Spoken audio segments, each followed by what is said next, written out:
Then I'm going to talk a little bit about the mine dumps. Egan's and the Handready, Egan, O'Leary's and Keeps, and what you call it next? Remember it's in a bar in the Cheerio. Well, Bob and McGonagall lived there in the basement, but somebody else owned it. His mother lived Mother. upstairs. The whole area up there was open when we were kids. It was all mine dumps across the way. I lived at the second house on top of Franklin Street.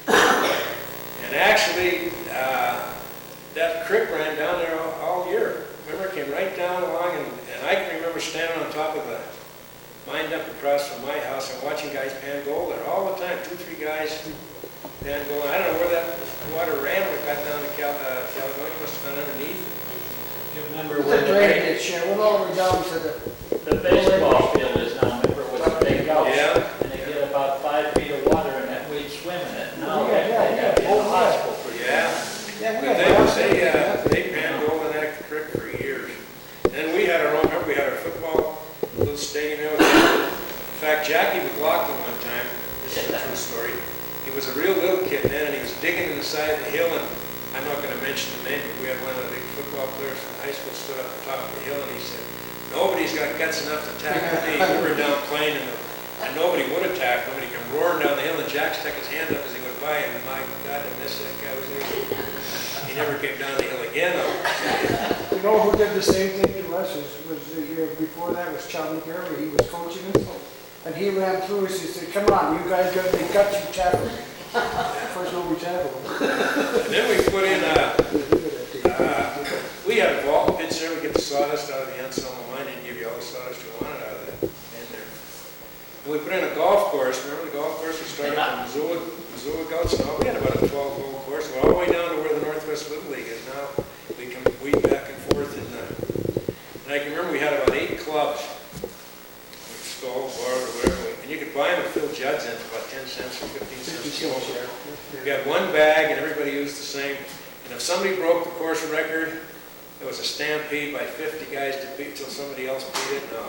We didn't just have to sign up for the clubs. I can't even remember who had them. You had to sign. I think under your porch was where the clubs were, and you had to sign out and even know if they Remember where the basket was on Copper? We used to tee off there. One time I hit the ball over McCarthy's house. And this will never happen again. The metal, the rock stone there. The ball hit the stone, bounced back up and right through McCarthy's big bay window. It's good things for cards. I could never do that again. I'm almost sure that somebody else can. But the trains, if you remember, of course, my house was second from the top, and I wasn't 200 yards from the railroad tracks. And those trains ran day and night, right? And I never paid attention to them.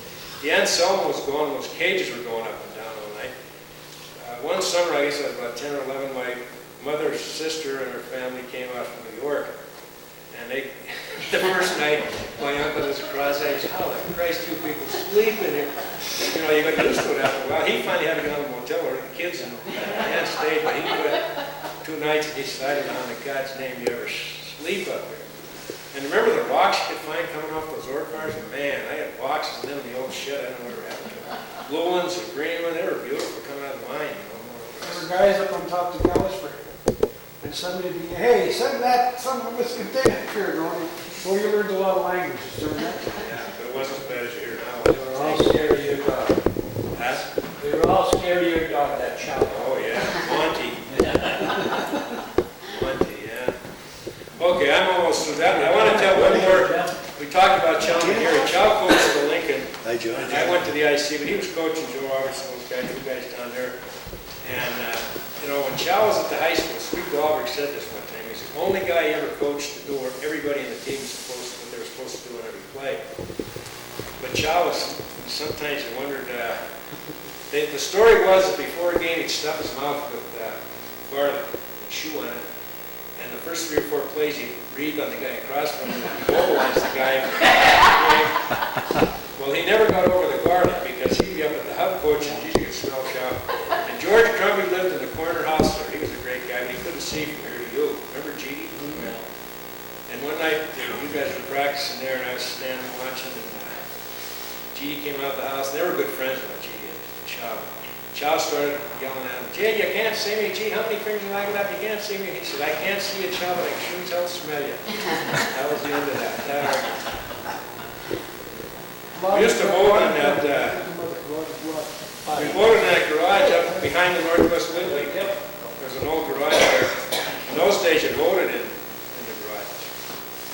I never did change registered to vote, and never, when I got married and left the neighborhood, I still voted in that garage. So my dad passed away in 1972, and about 4 years later, I was voting up there, and the older guys, same guys we were years as judges, and I voted. This older guy came out, I believe, and he said, you know, Ross, I've been meaning to tell you this, that somebody's been voting for your dad. So I looked at the register, my dad was left-handed, and geez, whoever was doing it just perfect. So just kidding, I said to the old Irish guy, he had a robe. I said, well, as long as he's voting Democratic, that's okay. And geez, he got it. So I said, I'll tell you one thing, Ross, there hasn't been a Republican vote in this precinct in 13 years. So I finally went down and changed my precinct and got my dad's name off there. Okay, the last thing I can remember about the hub that nobody will ever talk, I just mentioned George Crumby couldn't see, so during the war, of course, he wasn't in the service, and Chow had been in and out. I don't know what happened. But anyway, Montana Tech had the B-12 up there, and they had some good athletes. And the Grizzlies came up to play Tech, and who was playing for the Grizzlies but G.D. Crumby and Chow McGarry, both. And of course, the Tech beat them like 140 to 30 or something. But there's no neighborhood in Butte will ever say they had two guys playing for the Grizzlies in basketball. Well, That's it. there was a story there, Ross, about the Hub Edition football team beating Western Washington. That's what Bob, Bruce was saying that this morning, that Western Washington went on to beat somebody who played in the Rose Bowl. And Tech beat Western Washington, the Hub beat Western Washington. He said, when Cleve Barron ran for that alderman up in his district, when he voted in his garage, He met him the next day and he's going down Montana. He said, where are you going? He says, I'm going to buy a gun. He said, what do you want a gun for? And he said, anyone with as many enemies as I got needs to have a gun. He said, I even got beat in my own garage. That's a fact. That's true, huh? You have something to add? I'm just trying to think, I was just going along with that, I was just trying to think. Well, the only thing I can think of is, in our lifetime, how many different generations? When you stop and think about it, how many generations were we connected with here, you know? Like, well, what are you, 70, Ross, about? About. Okay. Well, you figure Dave Hall. Dave older than you, Mick? He's older than dirt. He's older than those. Oh, yeah, too, I mean, He's 2 weeks younger than I am, David. Dave, are you saying He was born June the 27th, 1924. He was the most beautiful baby of 1924. The minor Union Day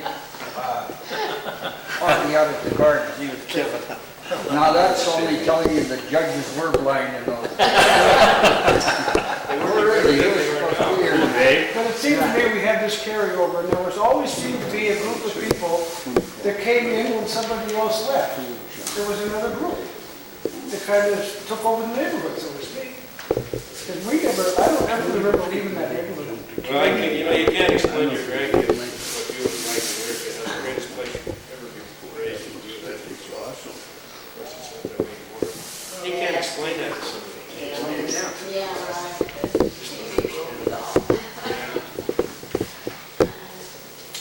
Remember how Pete Henry used to take us for a ride in his Auburn? Yeah. What a pretty car. And we used to go carve our initials on his garage, on his roof. That was the day we They had. had some nice cars. And that Pontiac convertible and the Star, the little blue convertible, and the Auburn was a convertible. Yeah, the one with the four-door, the one we took That for was the the ride. Auburn. What did he do, Bill? He owned a part, down on the east side, a lot of apartments, and not with us, he owned that Hanratty Apartments in the store. He just owned, he was a landlord. Well, is he related to the Hanrattys, the Dr. Hanratty in there? I don't think so, is it? They all lived together in that building up there. Remember on Mel California was his and son. Jackson, Mel, there used to be a Mel was older. two-story building there with flats in it. Yeah. And his garage was in the back, and the two garages, and then the other one was a flat one. He owned that property right there. And he had all kinds of property on East Broadway. Yeah, a lot of them down there. And we used to go down with the, right around the end. I used to paint for him. And And he told me one day he didn't have his glasses. He said, read this, Bill. So I read it and I said, cannot be applied on a wet surface. It was a 2-story brick building he had there. So it was raining a lot. It was June. Heck, we didn't go paint. We paint today and missed 4 days. 2 weeks later, he come looking for me, went backwards. He said, wasted all that paint. It had to be a wet surface. All the paint was coming